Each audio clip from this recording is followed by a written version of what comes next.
Rolling और incline plane, ये भी एक तरीके से एक केस ही है आपका एक्सेलरेटेड प्योर रोलिंग का। मैंने आपको इसको डिस्कस भी किया है ना। एक बार फिर से इसका डिटेल में डिस्कशन देखते हैं, है ना। डिटेल में डिस्कशन मीन्स कि भाई अपने को सारे पॉइंट्स जो उस पर क्वेश्चन बन सकते हैं सारे एक साथ फ्रेम करें। तो देखो ये आया कि आपने एक इंक्लाइंड प्लेन लिया, ये इंक्लाइंड प्लेन का हॉरिजॉन्टल से एंगल मैं आपको ड्रॉ करके दिखा रहा हूँ, थोड़ा सा रुकेगा। ये इंक्लाइंड प्लेन आ गया आपके पास, एंगल थीटा लिया, और आप क्या करिए यहाँ पे जो इसका टॉप पॉइंट है वहाँ से आप एक राउंड शेप ऑब्जेक्ट, जब आप round shape object word use कर रहे हैं तो आपका ये स्फेयर हो सकता है, रिंग हो सकता है, सिलेंडर हो सकता है, इसको आप यहाँ से रिलीज़ करें। डाटा दिया गया, इसका मास m है, इसका amount of inertia about centre mass ICM है, और ये बता देगा कि इससे जो सफिशिएंट फ्रिक्शन यहाँ पे अवेलेबल है और it is release from the rest. Clear. अब अगर मैं बात करूँ, ये बॉडी आपने लिए बच्चे यहाँ से रोल करते हुए नीचे इस तरीके से आएगी, ठीक भाई। अब यहाँ पे थी, फिर थोड़ी देर बाद और नीचे आएगी, इस तरीके से रोल करते बॉडी को नीचे आना है। आपने कहा कि सर ठीक है, बस सबको पता है रेस्ट रिलीज के यहाँ पे स्पीड 0 थी। धीरे धीरे जब नीचे पहुँचोगे तो स्पीड गेन कर चुके हो तो आपका एक एक्सेलेरेशन डाउन द प्लेन आएगा, नो डाउट आपके पास एक अल्फा आएगा। और कॉन्सेप्ट हुआ क्या कि जब बॉडी को आपने रेस्ट से रिलीज किया तो बॉडी स्लाइड करने की कोशिश करेगी नीचे, तो यहाँ पे फ्रिक्शन एक्टिव होगा और फ्रिक्शन बॉडी को रोल कराएगा। क्लियर। अब अगर बॉडी को रोल कराता फ्रिक्शन नीचे आ रहा तो अब बोला गया है कि सर ये रोलिंग विदाउट स्लिपिंग का केस है, तो ये पॉइंट जो है आपके पास, इस पॉइंट की वेलोसिटी किसी भी इंस्टेंट पे क्या होगी, 0। नो डाउट ये पॉइंट रिप्लेस होता जाएगा। तो जहाँ पे फ्रिक्शन लग रहा था उस पॉइंट पर अगर फ्रिक्शन की बात कर दी जाए, सर है ही नहीं, तो वर्क डन बाय फ्रिक्शन की वैल्यू 0। अब जब कभी इस तरह के सवाल आएँ तो आपके पास दो तरीके हैं, या तो फोर्स से सॉल्व करें या एनर्जी से। तो मैं एक बार इसको फोर्स से सॉल्व करके आपको दिखाता हूँ। तो जब आप बात करोगे कि सर बॉडी पे फोर्सेस कौन कौन से लग रहे होंगे, तो आपने कहा सर देखो, एक तो उस पर down the plane mg sine theta लगेगा, एक नॉर्मल रिएक्शन लगेगा, एक mg कॉस थीटा लगेगा।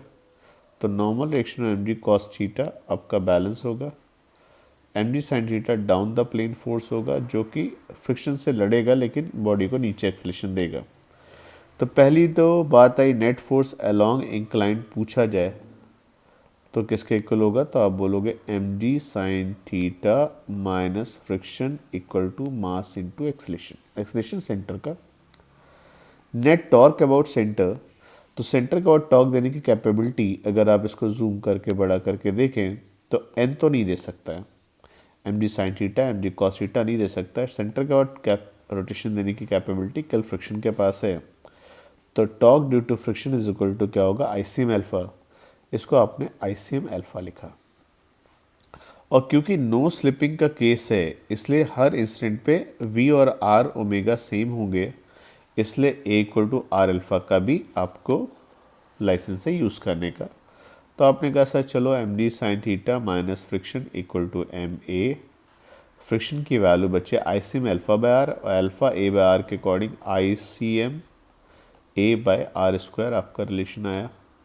अगर आप दोनों को ऐड करोगे तो एक्सलेशन की वैल्यू किसके इक्वल हो जाएगी, md sine theta, friction cancel, md sine theta divide by 1 plus ICM divide by mr square. ये आपका एक्सलेशन की वैल्यू आएगी बच्चे। यहाँ पे a आपका हट चुका है तो g sine theta divide by 1 plus ICM by mr square. Clear. अच्छा भाई, फ्रिक्शन की बात की जाएगी तो फ्रिक्शन की वैल्यू क्या हो जाएगी बेटा, ICM into A by R square. आपको क्लियर है बेटा, A कितना है, g sine theta divide by 1 plus ICM by mr square. Clear. इस चीज़ को अगर आपको सॉल्व करके रिवर्स करके लिखोगे तो यहाँ पे अगर आप m से मल्टीप्लाई कर दो तो आपके पास डाटा जो बनेगा बच्चे, m से मल्टीप्लाई डिवाइड करिए तो यहाँ पे एम आ गया, यहाँ पे एम आ गया, ये वैल्यू हो गई एम जी साइन थीटा। और ध्यान से देना बच्चे ये 1 प्लस एक्स है ना, और ICM by M R square. इस वैल्यू को चाहो तो बच्चे क्या लिख सकते हो, M R square by I C, multiply करोगे तो ये 1 हो जाएगा और रिलेशन इस फॉर्म में कन्वर्ट होकर आ जाएगा, M G sine theta divide by 1 plus M R square by I C. तो प्योर रोलिंग के लिए किसी भी शेप को, आपका जो राउंड शेप होगा उसको इतना फ्रिक्शन रिक्वायर्ड होगा। अब मुझे एक बात आती है, सर फ्रिक्शन इतना रिक्वायर्ड है पर पता नहीं फ्रिक्शन इतना मिलेगा भी नहीं मिलेगा, तो फ्रिक्शन की मैक्सिमम वैल्यू बच्चे कितनी हो सकती है, म्यू एन। तो एम जी साइन थीटा को आप क्या लिखें, 1 plus M R square by I C M is equal to, ये हमेशा म्यू एन से कम होगा, मैक्सिमम अगर लिखोगे तो म्यू एन और एन की value M G cos theta, M G cancel. तो जो म्यू मिनिमम रिक्वायर्ड होता है, क्योंकि आप ऐसे लिखोगे म्यू एन से छोटा होना चाहिए, तो प्योर रोलिंग के लिए जितना मिनिमम म्यू रिक्वायर्ड है उसकी वैल्यू आएगी G tan theta divide by 1 plus M R square by I C. Clear. तो अगर मेरे पास एक्सेलरेशन के फॉर्मूले से चलूँ तो मेरे पास एक रिंग है, मेरे पास एक हॉलो स्फीयर है, मेरे पास एक डिस्क है और solid sphere. No doubt hollow ring के साथ आप हॉलो सिलेंडर अटैच कर सकते हो। सर रिंग का एक्सेलरेशन डाउन द प्लेन कितना आएगा, सर आपने फॉर्मूला लिखवाया जी साइन थीटा, मैं आपको लिख देता हूँ बेटा फॉर्मूला, क्या लिखा मैंने, G sine theta divide by 1 plus I C M by M R square. Ring का I C M M R square होता है कैंसिल, तो रिंग का एक्सेलरेशन डाउन द प्लेन बच्चे कितना आएगा, जी साइन थीटा डिवाइड बाय 2, इसको 0.5 जी साइन थीटा लिख सकते हैं। बॉडी को नीचे जाने के लिए जो फ्रिक्शन रिक्वायर्ड होगा स्लिप करने के लिए, रोल करने के लिए, तो वैल्यू बेटा मैंने लिखवाई थी M G sine theta minus F equal to M. तो अगर एम जी साइन थीटा लिखोगे तो ए कितना हो जाएगा, जी साइन थीटा बाय 2, तो फ्रिक्शन की वैल्यू रिंग के केस में कितनी रिक्वायर्ड होगी, M G sine theta by 2। Ring को प्योर रोल करने के लिए फ्रिक्शन इतना रिक्वायर्ड है।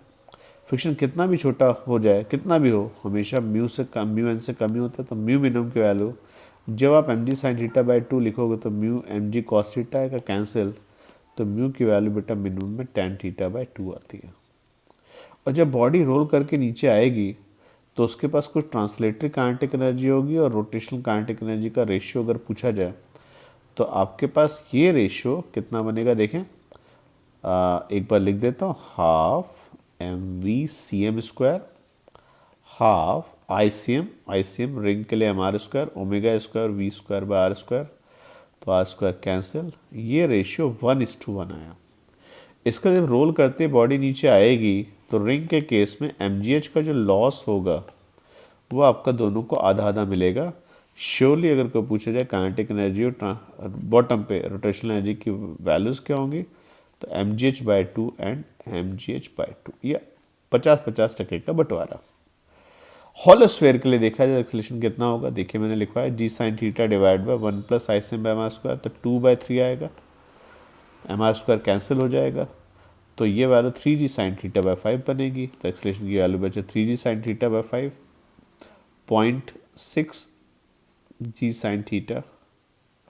फ्रिक्शन की वैल्यू सॉल्व करेंगे बच्चे तो फ्रिक्शन कितना आएगा जरा देखें, एम जी साइन थीटा ये 0.6 जी साइन थीटा आया, तो फ्रिक्शन की वैल्यू उधर लेके जाओगे तो 0.4 एम जी साइन थीटा, तो ये वैल्यू बच्चे आपके पास आ गए 2/5 M G sine theta. Clear. कितना भी हो जाए बेटे, यहाँ पे म्यू मिनिमम की वैल्यू किसके इक्वल होगी, तो म्यू मिनिमम कितना हो जाएगा यहाँ पर, सर फ्रिक्शन कितना भी हो mu M G cos theta से छोटा होगा, M G cancel, tan theta की वैल्यू बच्चे आपसे को पूछे, म्यू की वैल्यू 2/5 टैन थीटा, ये टैन थीटा डिवाइड बाय 5/2, तो 2.5। और जब ये हॉलो स्फीयर रोल करता हुआ नीचे आएगा तो रेशियो देखा जाए काइनेटिक एनर्जी आएगी half M V square, hollow sphere है half 2/3 M R square omega square, वो वी स्क्वायर हो जाएगा, तो कैंसिल हुआ। ये अगर सॉल्व करेंगे तो रेशियो 3:2 का रेशियो समझ में आया कितना होगा, सर ट्रांसलेटरी के पास 3 mgh/5 एनर्जी जाएगी और रोटेशनल के पास 2 mgh/5 एनर्जी जाएगी। इसी तरीके से आप डिस्क के लिए कितना एक्सेलरेशन आएगा, इतना फ्रिक्शन कितना मिनिमम और क्या रेशियो होगा सॉल्व कर सकते हैं। डिस्क के लिए अगर आप सॉल्व करेंगे तो एम जी साइन थीटा देखिए, डिस्क के लिए यहाँ पे एम आर स्क्वायर बाई 2 आएगा, एम आर स्क्वायर कैंसिल, 1 + 1/2। तो अगर यहाँ 1/2 है तो ये value 2g sign theta by 3 करके बनेगी, तो आपका आंसर आ जाएगा 2g साइन थीटा बाई 3, जो कि अगर ठीक से लिखा जाए तो 0.67g साइन थीटा होगा। सॉल्व करेंगे तो ये वैल्यू बेटे M G sine theta by 3 आएगी फ्रिक्शन में, और tan थीटा डिवाइड बाय 3। तो डिस्क कहेगी मुझे प्योर रोलिंग के लिए इतना फ्रिक्शन चाहिए। ऐसे सॉलिड स्फेयर के लिए लिखेंगे तो सॉलिड स्फेयर के लिए देखिए यहाँ पे क्या आएगा, 2/5 एम आर स्क्वायर, ये वैल्यू लिखेंगे तो 5g साइन थीटा बाय 7, तो 5/7g साइन थीटा। सॉल्व करेंगे तो 2/7 mg साइन थीटा, और इधर लिखेंगे तो tan थीटा डिवाइड बाय 3.5। तो बात यह आती है कि अगर मैं एक ही शेप की दो बॉडीज़ को रिलीज करूँ, एक बड़ी छोटी से छोटी रिंग या बड़ी रिंग, प्योर रोलिंग केस में सारी रिंग्स का एक्सेलेरेशन सेम होगा। प्योर रोलिंग के केस में एक्सेलेरेशन शेप डिपेंडेंट है, ठीक है ना। सबसे ज़्यादा एक्सेलेरेशन किसका आ रहा है, सॉलिड स्फेयर का, फिर डिस्क का, फिर हॉलो स्फेयर का, और सबसे कम एक्सेलेरेशन रिंग का आ रहा है। अब इसी सवाल में आगे चलता है कि एक ही इंक्लाइंड प्लेन से मैं सारी बॉडीज़ को रिलीज़ करूं तो सबसे पहले कौन नीचे पहुंचेगा, तो आप बोल दोगे क्योंकि उसका एक्सेलेरेशन ज़्यादा है तो सॉलिड स्फेयर का टाइम सबसे कम होगा और रिंग का टाइम सबसे ज़्यादा लगेगा। क्लियर। ये भी सवाल पूछा जा सकता है कि जब बॉटम पे पहुंचेंगे प्योर रोलिंग करते हुए तो टोटल काइनेटिक एनर्जी सबसे ज़्यादा किसकी होगी। तो एक बात समझने की कोशिश करो भाई, एनर्जी जब नीचे रोल करता आएगा फ्रिक्शन तो वर्क कर ही नहीं रहा है, तो टोटल काइनेटिक एनर्जी वो चाहे सॉलिड स्फेयर हो या आपका डिस्क हो, अगर सेम हाइट से रिलीज किए हैं और सेम उनका मास सेम है, उनका हाइट सेम है, तो ये सबका सेम ही होगा। हाँ, काइनेटिक एनर्जी का बंटवारा ट्रांसलेटरी में कितना जाएगा और रोटेशन में कितना जाएगा वो सबका अलग अलग। क्लियर। तो ये मैंने रोलिंग ऑन इंक्लाइन प्लेन का डिस्कशन दिया।